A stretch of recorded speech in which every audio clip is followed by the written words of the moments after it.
والصلاة والسلام على سيد الأولين والآخرين خاتم النبيين سيدنا ونبينا محمد وآله وصحبه أجمعين وعلى من تبعهم بإحسان إلى يوم الدين. وبعد فأعوذ بالله من الشيطان الرجيم. بسم الله الرحمن الرحيم. يا أيها الذين آمنوا اتقوا الله حق تقاته ولا تموتن إلا وأنتم مسلمون. صدق الله الصادق العظيم.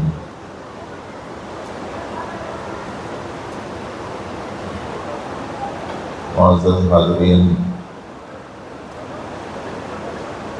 یہ ایک پرمسرت محفل ہے.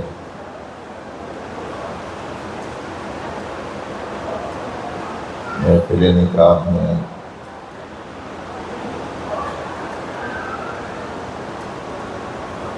اس طرح کا ماحول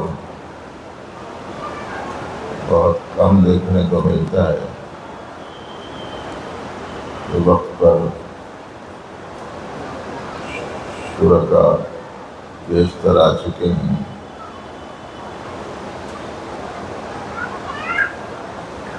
نماز کے ذریعے سے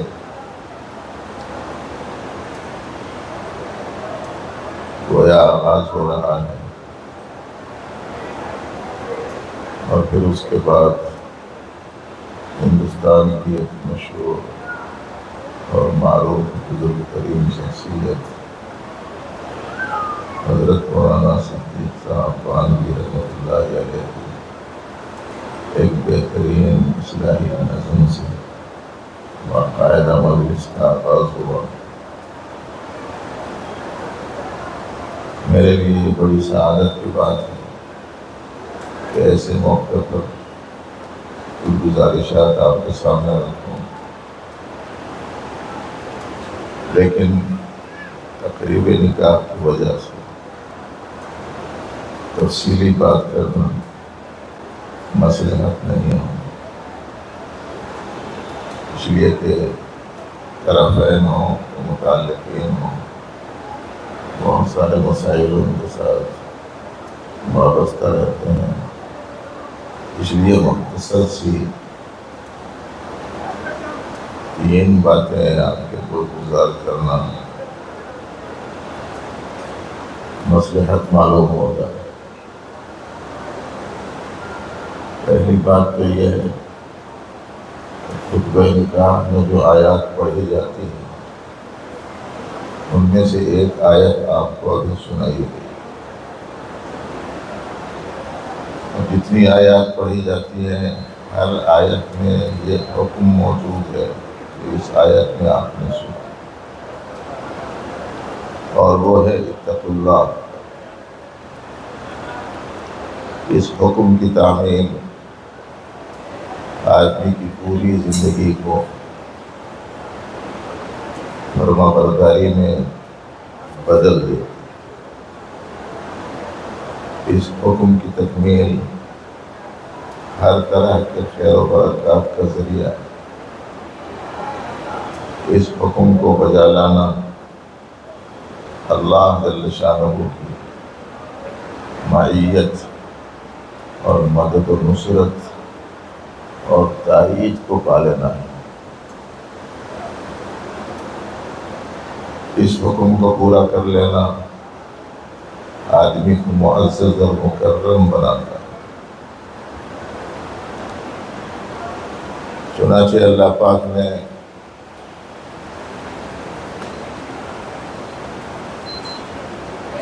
ارشاد فرمایا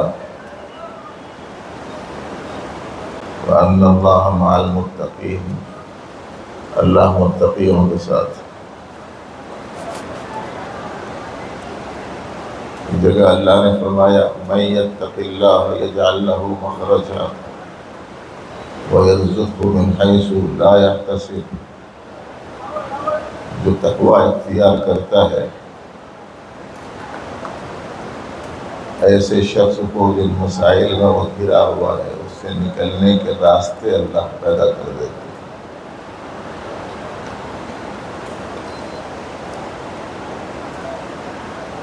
ایسے ہی اللہ پاک نے فرمایا ان اکرمکم عند اللہ اتقاکم، تم میں سب سے زیادہ معزز وہ ہے جو تم میں سب سے زیادہ متقی ہو، پرہیزگار۔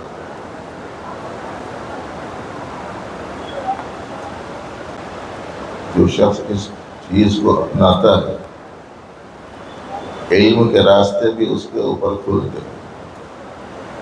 اللہ نے فرمایا واتقوا اللہ ویعلمکم اللہ، اللہ سے ڈرو اور اللہ تمہیں علم سے سرفراز کرے گا۔ تو یہ ایک حکم ایسا حکم ہے کہ جس سے پوری زندگی آدمی کی صحیح راہ پر آ جاتی ہے۔ اسی لیے شاید بہت اہتمام سے خطبہ نکاح میں وہ آیات پڑھی جاتی ہیں جس میں تقوی اللہ کا، اللہ سے ڈرنے کا حکم موجود ہے۔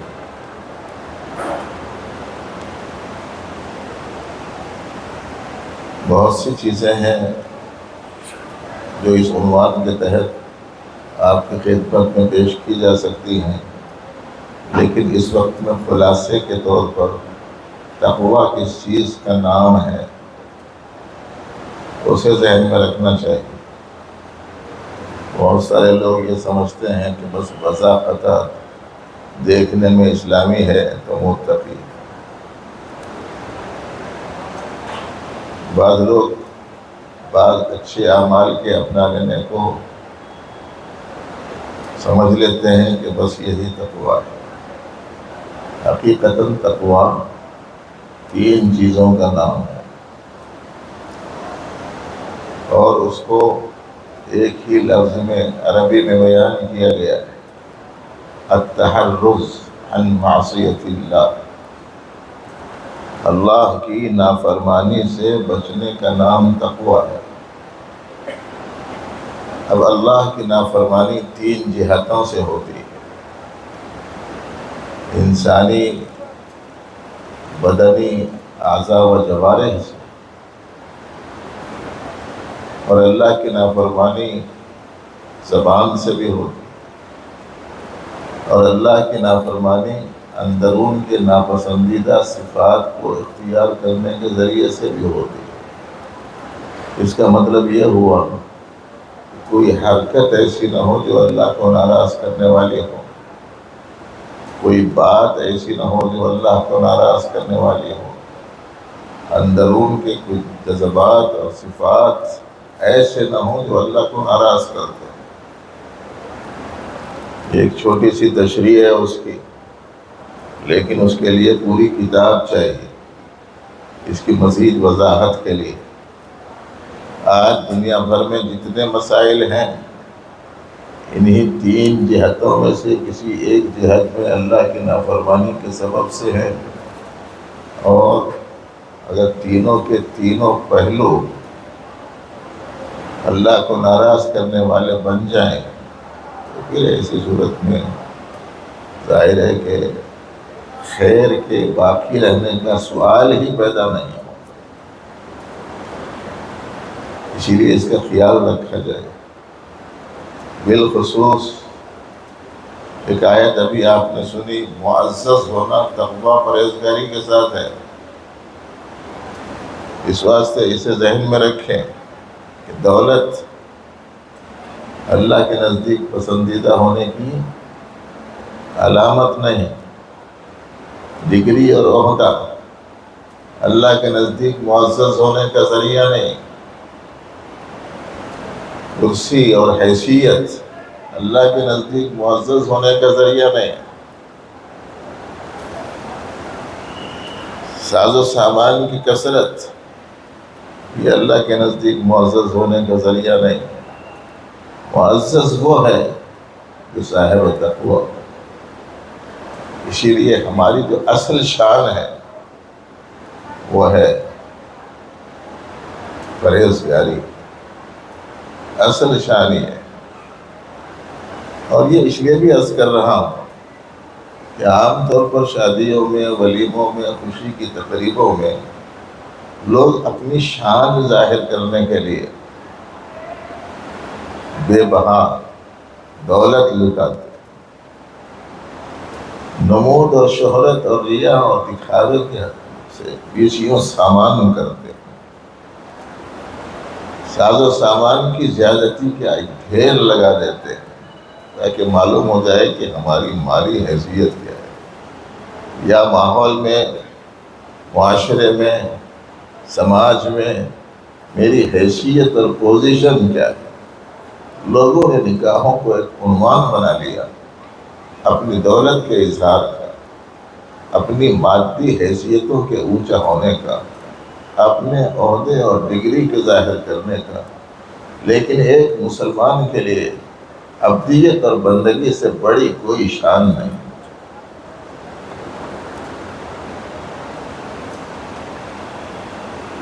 بات کہیں ایسا نہ ہو کہ ان تین باتوں میں سے ایک ہی بات لمبی ہو کر ٹائم زیادہ ہو جائے، اس لیے یہ عرض کرنا چاہتا ہوں دوسری بات کے طور پر کہ بھئی نکاح ہر انسان کی، ہر صحت مند انسان کی ایک ضرورت ہے،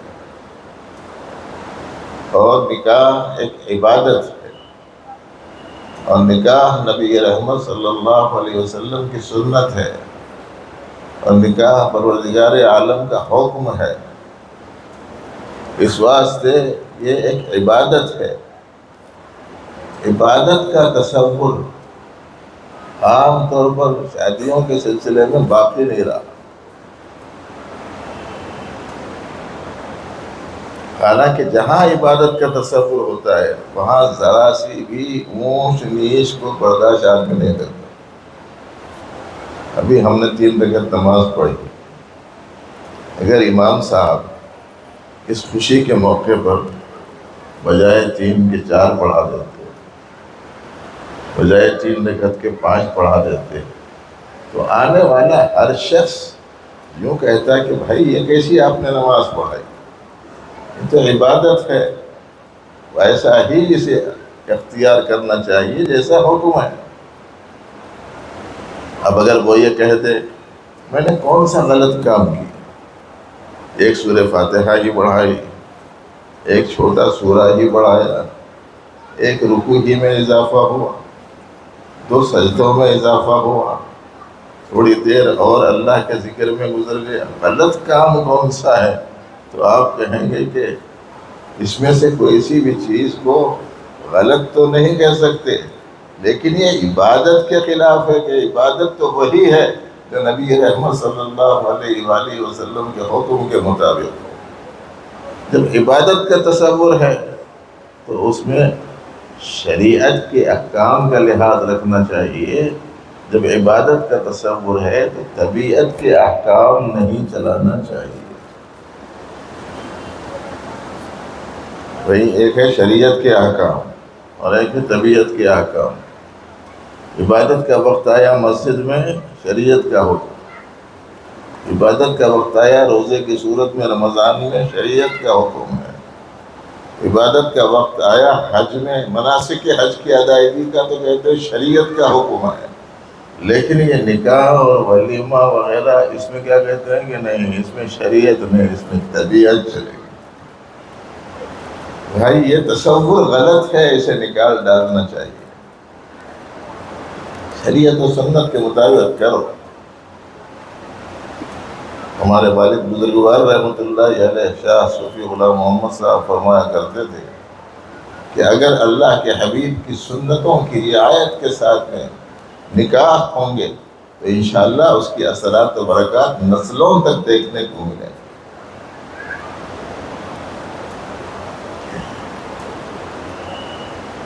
تیسری بات مختصر سی یہ ہے کہ شادی کی تیاری میں کافی عرصہ لوگ لگا رہے ہیں۔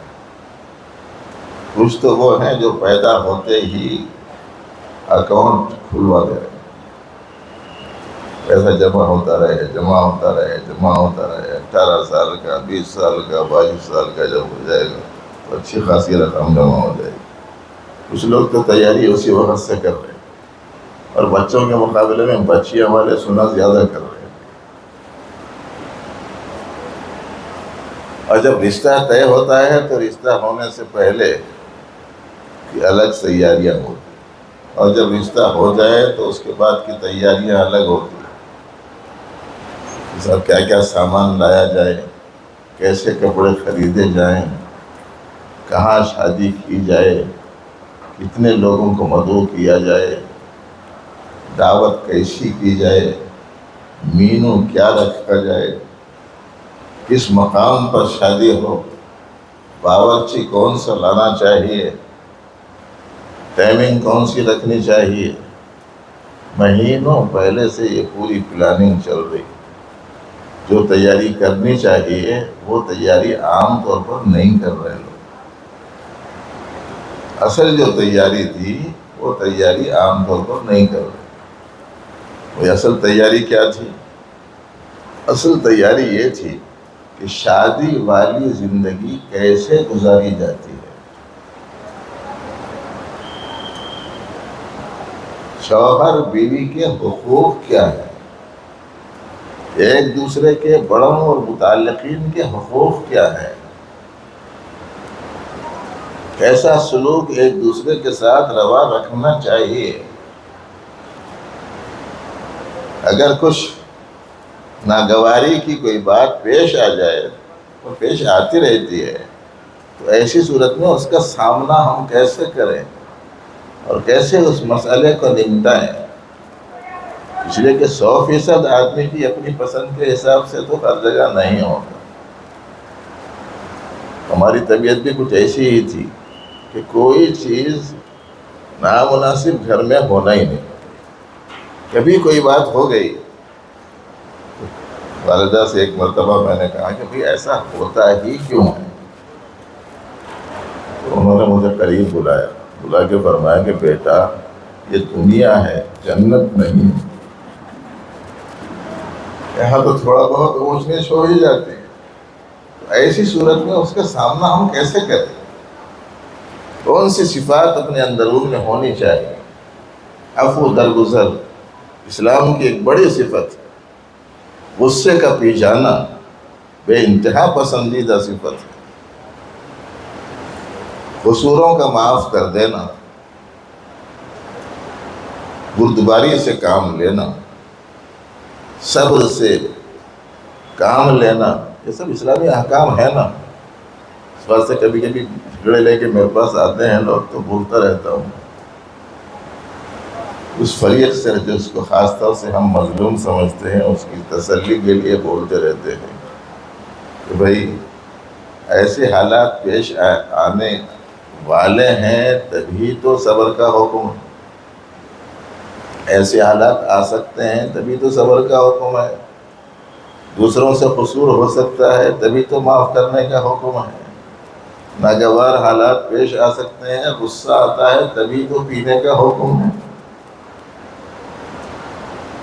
یہ صفات اپنے اندرون میں پیدا کرنے کے لیے گویا یہ حسین مواقع ہوتے ہیں۔ اسی لیے ہمارے بزرگوار شاہ صوفی غلام محمد صاحب رحمۃ اللہ علیہ فرماتے تھے کہ یہ جو حالات آتے ہیں، یہ حالات طبیعت کے خلاف تو ہو سکتے ہیں، تربیت کے خلاف نہیں ہو۔ اس میں انسان کی تربیت ہے۔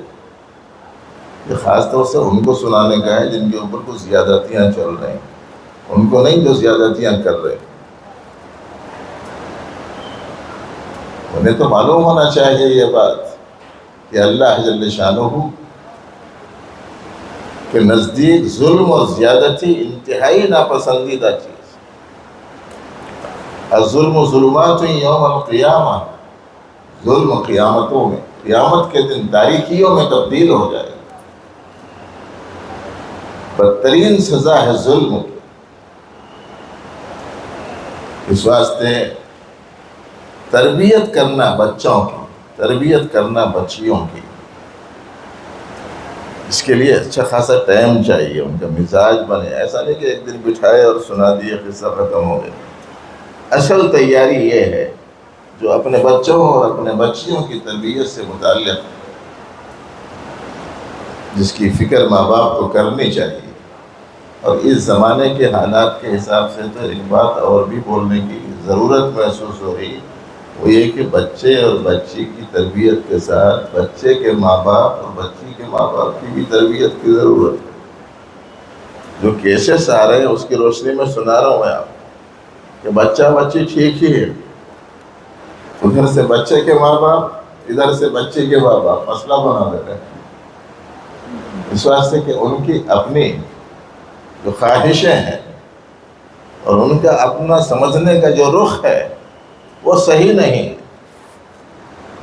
بے حد پریشان ہے۔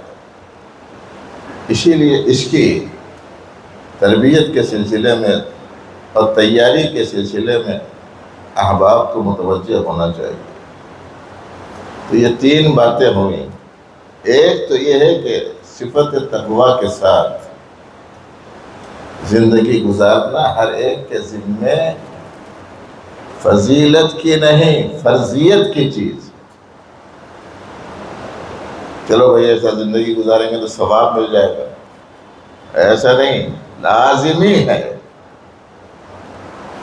فرضیت ہے صفت تقویٰ سے آراستہ ہونا ہر فرد کا۔ اور دوسرے سادگی کے ساتھ میں کرنے کا معمول بنانا کہ ہزاروں لاکھوں روپئے ایک ایک شادی میں آج خرچ ہو رہے، بلکہ اب یہ مجمع کے حساب سے بولنا پڑ رہا، کروڑوں کے حساب سے خرچ ہو رہے،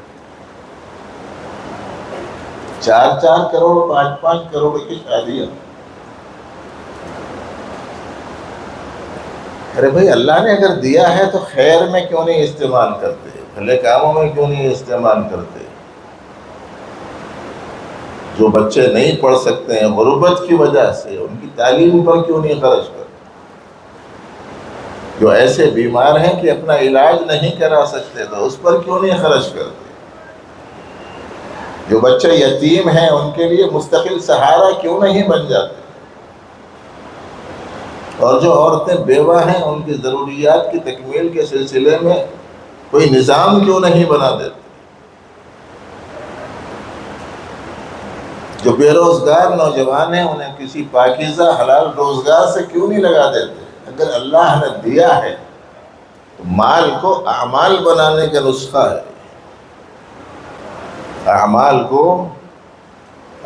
بنانے کا نسخہ ہے مال کو، کہ مال اعمال میں تبدیل ہو جائیں گے اگر اس کام کو انجام دیں گے۔ اور پہلے سے تربیت کرنے کے نتیجے میں نئی جو صورتحال ہے اس پر قابو پانے میں بھی مدد ملے، ورنہ حقوق جانتے نہیں، عزت نفس کا لحاظ نہیں، اخلاق سے آراستہ نہیں، اللہ کا خوف نہیں، آخرت کی جواب دہی کا احساس نہیں، اس کے نتیجے میں ہر چھوٹی چھوٹی بات پہ جھگڑے شروع ہو رہے ہیں، اور پھر وہ جھگڑے جا رہے ہیں پولیس تھانوں میں، وہ جھگڑے جا رہے ہیں عدالتوں میں، اور وہ جھگڑے جا رہے ہیں کورٹوں میں، اور مختلف قسم کی فریادیں چل رہی ہیں۔ تو ملک میں ایک تأثر قائم ہو رہا کہ بھئی یہ لوگوں کے پاس میں جو نکاح وغیرہ کے مسائل ہیں، آئلی جو قوانین ہیں، یہ قوانین بدلنا چاہیے۔ اعتراض کرنے کا موقع مل رہا لوگوں کو، اور ایک بڑی تعداد جانے کی وجہ سے شبیہ بگڑ رہی ہے مسلمانوں کی، اور دشمنوں کو حوصلہ مل رہا ہے اعتراض کرنے کا قوانین اسلامی پر۔ اسی لیے بھائیو یہ تین باتیں اچھی طریقے سے ذہن نشین کر لیجئے، اور یاد رکھیے اس بات کو کہ جس کے پاس نہیں ہے وہ شادی کرے، جس کے پاس ہے وہ دھوم دھام سے کرے، یہ تصور صحیح نہیں ہے۔ ایسا نہیں ہے کہ ہمارے نبی علیہ السلام کے پاس میں نہیں تھا اس لیے شادی کیے تھے، وہاں تو پیشکش ہوئی گئی تھی سونے کے پہاڑ بنا دینے، اس کے باوجود آپ نے ایسا نہیں کیا، اور اپنے طرز عمل سے، اپنے بچیوں کے نکاحوں کے طرز عمل سے آپ نے بتا دیا کہ زندگی سادگی کے ساتھ میں گزارنا چاہیے، اور حضرت عثمان غنی رضی اللہ عنہ کا مزاج بننا چاہیے کہ اپنی ضرورتوں میں کم سے کم خرچ ہو، اور بندگان حق کی خدمت کے لیے زیادہ سے زیادہ خرچ ہو۔ ان کا یہ اصول تھا، ان کا یہ طریقہ کار تھا، اپنی ذات کے لیے بڑی احتیاط سے خرچ کرتے تھے، اور کسی کار خیر میں حصہ لینے کا وقت آتا تو ایسی فراخ دلی کا مظاہرہ کرتے تھے کہ جیسی مثالیں ملنا مشکل ہے۔ بہرحال مجھے بے حد خوشی ہے، یہ سنجیدہ مجمع یہاں موجود ہے، اور اس نے چند گزارشات سماعت فرما لیں، اور اس پر بھی بڑی خوشی ہے کہ آج یہاں دو ایسے افراد کے گھرانے میں شادی ہو رہی ہے جو دین پسند ہیں۔ میرے اپنے خیال میں سمجھتا ہوں کہ یہ لوگ بڑے دین پسند لوگ ہیں۔ حدیث میں آیا ہے کہ ایسا ہی بولنا چاہیے، احسبہ فلانا کذا۔ حدیث بھی آتا ہے کہ میں سمجھتا ہوں کہ یہ لوگ ایسے ہیں۔ دو طرف دین پسندی ہے، اور اس کا تھوڑا سا تاثر یہاں بھی دیکھنے کو مل رہا ہے۔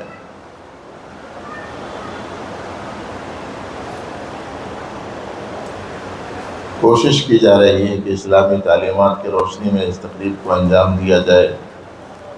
ابھی جس نوشہ کی شادی یا ایجاب و قبول ہونے والا ہے، ہم لوگوں نے اسی کے پیچھے شاید نماز پڑھی ہے آج، یہ بھی بڑی خوشی کی بات ہے۔ نوشہ ہی نے مغرب کی نماز پڑھائی۔ مجھے یاد آیا کہ میری شادی میں بھی میں نے نماز میں پڑھایا تھا۔